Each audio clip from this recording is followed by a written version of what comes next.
A série de história da tecnologia já tem muita coisa contada, mas faltam algumas que são obrigatórias.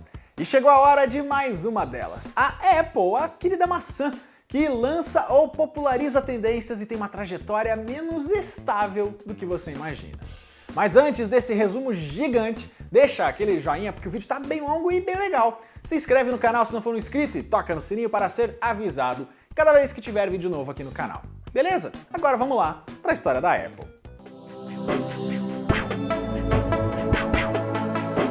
Primeiro, a gente precisa falar rapidinho sobre a dupla de cofundadores. Você sabe quem são? O Steve Jobs e o Steve Wozniak. O Jobs é adotado de pai biológico sírio, mas cresceu na Califórnia, na região do Vale do Silício, e das futuras startups entre as cidades de Mountain View e Los Altos. Logo criança, o jovem desenvolveu duas paixões, literatura e eletrônica, com um estilo de vida meio hippie, seguindo as modas da época e já bem minimalista. Mas nesse momento, minimalista porque ele não tinha dinheiro mesmo. Ele chegou até a começar uma faculdade no Reed College, mas largou depois de alguns meses. E um estágio de verão na HP foi o seu primeiro contato com a indústria da tecnologia. Aí, em 1971, ele foi apresentado por um amigo em comum ao xará mais velho, filho de um engenheiro e aluno de Berkeley, expulso da primeira faculdade por hackear computadores.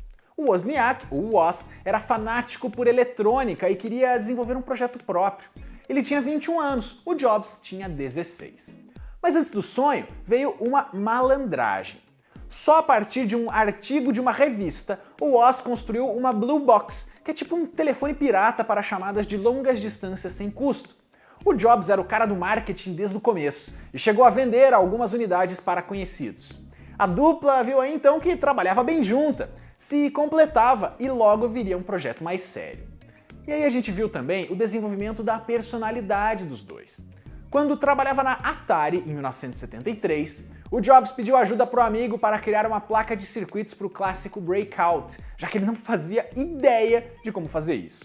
O Woz não só fez o trabalho, como melhorou seu design, ajudando indiretamente a Atari. O problema? O Jobs não dividiu o pagamento igualmente e escondeu um bônus do futuro sócio, porque estava meio apertado de grana na época. Os dois se perdoaram e o jogo seguiu. Em 74, o Jobs volta de uma viagem cheia de experiências na Índia e começa uma de suas várias dietas só à base de frutas. Ele inclusive passa a visitar com frequência a fazenda de maçãs de um conhecido, e daí começa a preferência por esse tipo de fruta. No ano seguinte, ele e o Woz começam a frequentar o Homebrew Computer Club, um grupo de apaixonados por computação. Naquela época, gostar de computadores significava tanto curtir aqueles mainframes imensos, que ocupavam salas inteiras de laboratórios, quanto os kits de montar o próprio dispositivo básico em casa, o que exigia muito conhecimento técnico. E essa segunda foi a oportunidade da dupla de colocar em prática o sonho do Woz de fazer um equipamento só seu. Usando peças descartadas e compradas na região, nascia aí o Apple I. Quem hoje vê o Apple I mal reconhece aonde aquilo é um computador. Na verdade, ele é mais uma placa, com processador, memória e conectores, vendida sem um gabinete monitor ou então periféricos. Para usar com segurança, o melhor era mesmo uma caixinha de madeira, e esse modelo ainda tinha a vantagem de funcionar em uma TV tradicional.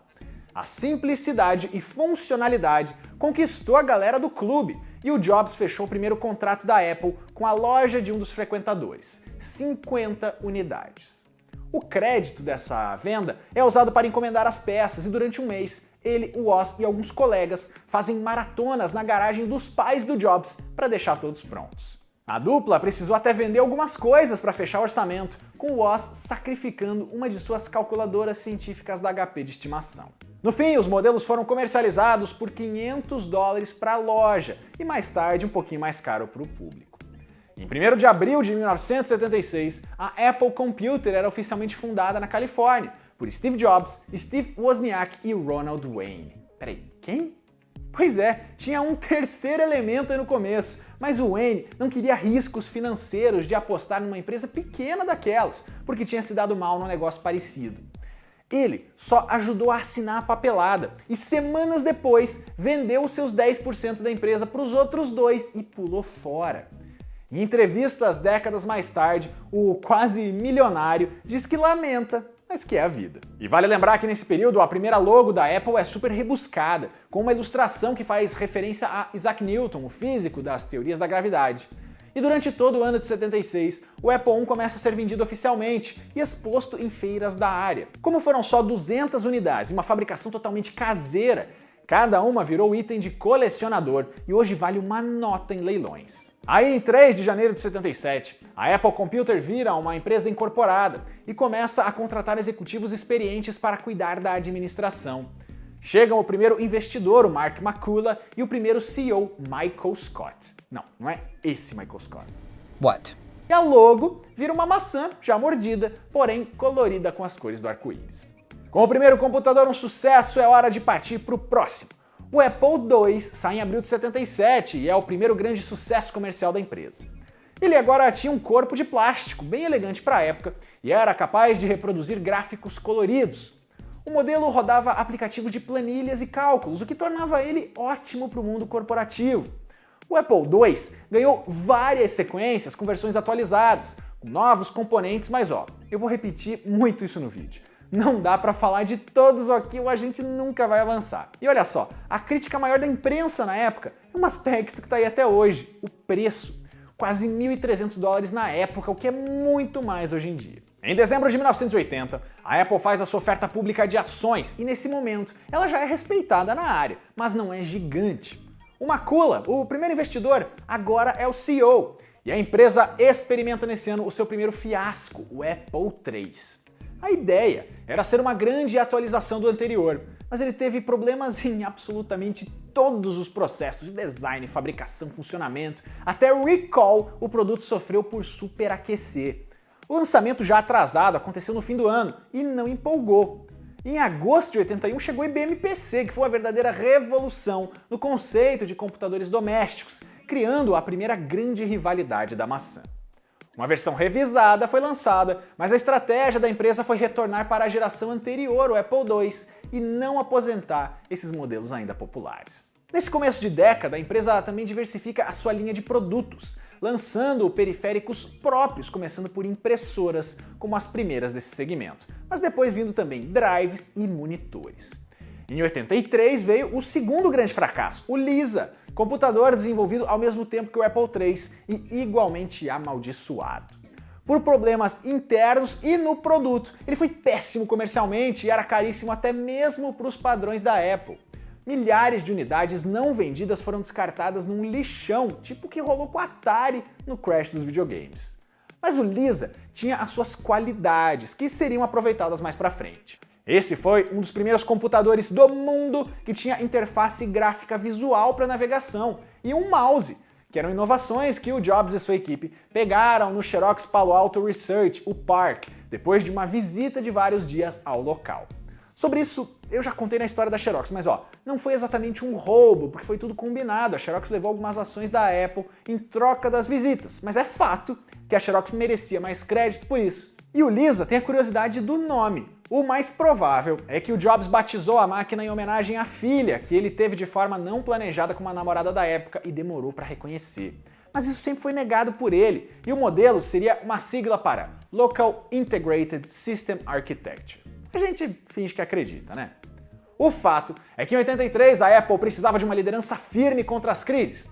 O Jobs encontrou o novo CEO na figura de John Sculley, que comandava a Pepsi e teria sido convencido pela famosa frase: "Você quer ficar vendendo água com açúcar ou quer me ajudar a mudar o mundo?" No ano seguinte, outro projeto sai do papel e coloca a Apple em definitivo entre as gigantes. É o seu grande estouro em PCs, o Macintosh, um computador acessível, com interface, mouse e softwares cheios de utilidades. E como não ficar convencido com aquela propaganda clássica exibida no intervalo do Super Bowl de 84? A Apple colocou a IBM como uma grande corporação rival, enquanto ela seria meio que a resistência, aquela que veio de baixo. A gente já contou a história completa do Mac e de toda a linha, que foi bem longa, então confere o vídeo aqui para saber mais. Aliás, propagandas marcantes e muito marketing eram grandes armas da empresa já nessa época. Nesse período, internamente, na verdade, estava tudo meio que uma bagunça.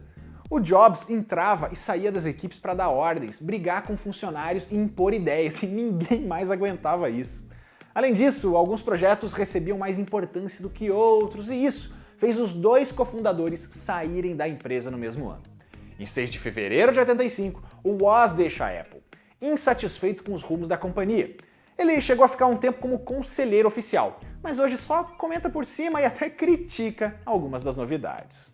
Mais tarde, o Steve Jobs é forçado a se demitir, depois de brigar com o John Sculley e com o conselho. Nós já temos um vídeo aqui só sobre esse episódio da demissão, com todo o contexto completinho. E olha que bonito, quando as histórias vão assim, sabe, se completando, se ligando. E a gente aqui não vai endeusar a figura do Jobs também não, viu? Mas é fato que depois da saída dele, a empresa perdeu a mão em algumas coisas. Por exemplo, ela começou a colocar mais e mais atualizações dos seus modelos no mercado, com nomes quase iguais, ou um 2, 2C, 2E, 2T. Isso confundia o consumidor e canibalizava os próprios produtos. Fora os vários Apple II, com os Macs também foram um atrás do outro. Ela não acertava a mão, nem quando queria inovar um pouco, como foi com o Macintosh Portable em 89. Aliás, outro nome importante que a gente precisa citar aqui é o de Jean-Louis Gasset, que não foi CEO da Apple, mas meio que herdou o cargo do Jobs na equipe do Mac, e ficou por anos coordenando o desenvolvimento de produtos. Ele era um dos maiores desafetos do Jobs e teve altos e baixos na empresa. Com a virada da década, a Apple vê a IBM disparar em PCs e vê também a Microsoft despontando em softwares e sistemas operacionais. A solução foi criar mais linhas de produtos, como os computadores Quadra, Centris e Performa, aumentar as impressoras LaserWriter no mercado e fazer uma parceria com Motorola e IBM, que cobraria o seu preço depois. Essa é a aliança que fez a maçã escolher pelos processadores PowerPC, que garantiram um certo diferencial no mercado, mas agora isso é visto como um erro, já que os chips da Intel eram uma alternativa melhor e foram vários os problemas de compatibilidade com softwares e também com plataformas antigas do Mac. O primeiro PowerBook saiu em 91, mas junto com uma boa ideia vinha também produtos bizarros, tipo o Macintosh TV, que era um Mac e uma televisão. Cada vez mais saíam novas famílias ou atualizações das já existentes e ninguém mais lembra hoje dos Workgroup Servers, ou então os Power Macs que saíam tão rápido que você mal sabia qual comprar. Em 93, sob muita pressão, o Sculley sai do cargo de CEO e entrega a difícil tarefa para Michael Spindler, que também não se acerta nas decisões. Nesse período, reza a lenda que a Apple chegou a entrar em negociações para ser comprada por uma pechincha pela rival IBM. Ela também teria ficado muito perto de ser adquirida pela Sun Microsystems, que era uma gigante. Mas apesar da importância histórica, a empresa não parava de acumular prejuízos e parecia dependente dos desktops, com o setor de notebooks ainda em desenvolvimento. O Spindler ficou marcado ainda por ser o líder numa época de fracassos. É dele o período do Newton, meu quase xará, o assistente pessoal digital, que é tipo um avô dos tablets, com capacidade de reconhecer escrita feita com uma canetinha. Isso era legal, funcionava bem, mas ele era mal feito, demorou mais do que o previsto para sair e encalhou. Em 94, teve a linha de câmeras digitais QuickTake, uma das primeiras no mercado, logo ultrapassadas por marcas especializadas.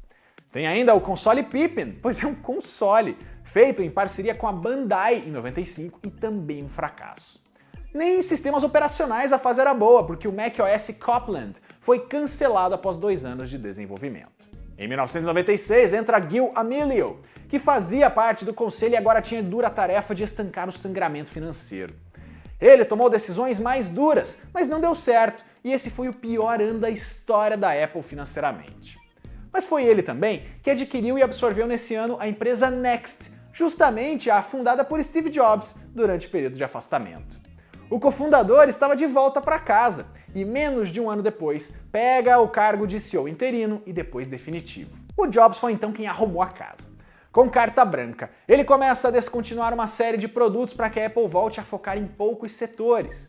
E nessa leva, periféricos como câmeras, impressoras deixam de existir, assim como projetos como o Newton e aquela família imensa de Macs. Ele ainda cancela o licenciamento do macOS, o que impediu por pouco que outras empresas lançassem PCs com o sistema. E como parte de um encontro histórico, ele fecha uma parceria de 5 anos com a Microsoft, pois é. As duas eram rivais em praticamente todos os mercados, já se processavam em várias esferas, mas os dois CEOs lembraram que elas começaram amigas. Em 84, no Mac, a a Microsoft lançou exclusivamente para o sistema o seu novo programa, na época um gerenciador de planilhas chamado Excel. Ao menos por pouco tempo, a poeira estava baixando. Em 15 de agosto de 1998, sai o símbolo dessa retomada, o iMac G3, o início dos gabinetes e monitores coloridos e dos sistemas mais compactos. Colocar o izinho minúsculo ali na frente dos nomes começou aí também. A empresa inicia ainda em 99 uma linha de produtos e serviços usando o seu próprio nome para o ainda jovem Wi-Fi, chamado por eles de AirPort. O primeiro iBook sai em 2000, dando início a uma família de laptops preferencialmente na cor branca e mais elegantes. E em 2001, dois grandes lançamentos. O macOS X, que é o sistema operacional para os computadores da marca, com atualizações anuais, e o primeiro iPod, que foi o grande símbolo da música portátil e foi também o primeiro vídeo da série de história da tecnologia. O aplicativo iTunes é do mesmo ano, primeiro só como uma biblioteca para músicas, depois virando uma das maiores lojas digitais da área. E começa aí também outra revolução, as lojas da marca Apple Stores como uma experiência de consumo. As primeiras no formato estudado e planejado pela equipe de Jobs, abrem nesse ano na Virgínia e na Califórnia. Com as linhas mais enxugadas, a gente começa a ver produtos com visual mais ousado e também trabalhado, tipo o Power Mac G4 Cube de 2000. O responsável por ele estava cada vez mais respeitado na empresa, Jonathan Ive, o Johnny Ive, que virou outro grande símbolo dessa fase. E olha só outros lançamentos desses anos. O Mac Mini de 2005, o primeiro MacBook Pro e o iMac de 2006, a Apple TV em 2007 e o Mac Pro de 2008, que depois ganhou a famosa versão lixeira e depois o ralador de queijo. Essas linhas foram atualizadas ao longo dos anos, mas de forma mais organizada do que antes. E claro que a gente não se esqueceu do iPhone de 2007, que também não foi o primeiro smartphone do mundo, mas virou um símbolo.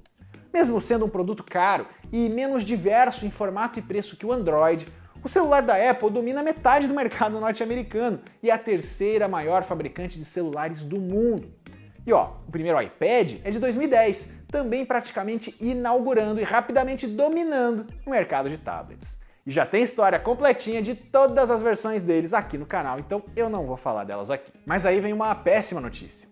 Em 5 de outubro de 2011 falece o Steve Jobs depois de uma luta contra um câncer. A vida do cofundador é sempre celebrada em produtos de várias mídias, e você pode conferir.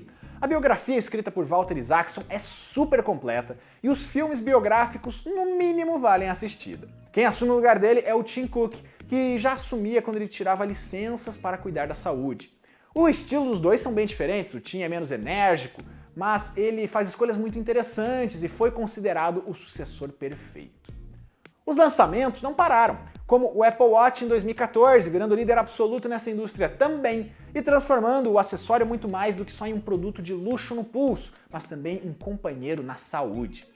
E 2015 é o último ano da Macworld, uma das maiores feiras de tecnologia individuais do mercado, palco de grandes anúncios e talvez das maiores performances do Steve Jobs. Mas a Apple já não participava delas bem antes, em 2009. Hoje, as conferências da empresa são mais ou menos parecidas. Tem a WWDC, o evento dos iPhones e às vezes ali algum outro isolado. Agora, em 2020, todos feitos de forma gravada no campus da empresa. Há anos, a Apple não participa de feiras gerais, com estandes na CES ou na MWC. Entre os novos modelos, tivemos em 2018 os AirPods e o HomePod, e nem tudo deu certo. A Touch Bar nos Macs, lembra dela? Não pegou muito não, né? E o carregamento sem fio do acessório AirPower virou lenda. Hoje a empresa divide bem a sua linha de produtos em sistemas: iOS, macOS, watchOS, iPadOS e tvOS. E tem um serviço de streaming, o Apple TV Plus. Os últimos produtos lançados até a produção desse roteiro foram a linha iPhone 12 de celulares, com 4 modelos ao todo, e os primeiros MacBooks com o novo processador M1, antes chamado de Apple Silicon e fabricado pela própria empresa. A maçã quer cada vez mais controlar o próprio ecossistema, não só em software, controlando não só a produção dos aparelhos, mas também os seus componentes. A parceria com a Intel, que vinha desde 2006, foi encerrada nesse ano. E sim, a empresa tem os seus sistemas fechados e preços bem acima do normal. Ela às vezes não é a primeira marca a lançar algo, mas faz parecer que foi. São várias as críticas possíveis e você não é obrigado a gostar dela não.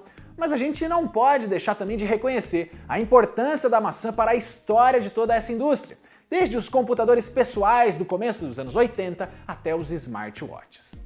Ufa! Essa é a história da Apple, uma empresa histórica, uma empresa gigante que começou numa garagem, caiu, se recuperou e hoje é uma das gigantes indiscutíveis dessa indústria. Se você quer ver a história de uma empresa, de um produto ou de um serviço aqui no quadro, é só deixar o seu comentário. E ó, esse é só um resumo, é só um recorte e muita coisa ficou de fora, afinal é a Apple. Então vamos conversar aqui embaixo também.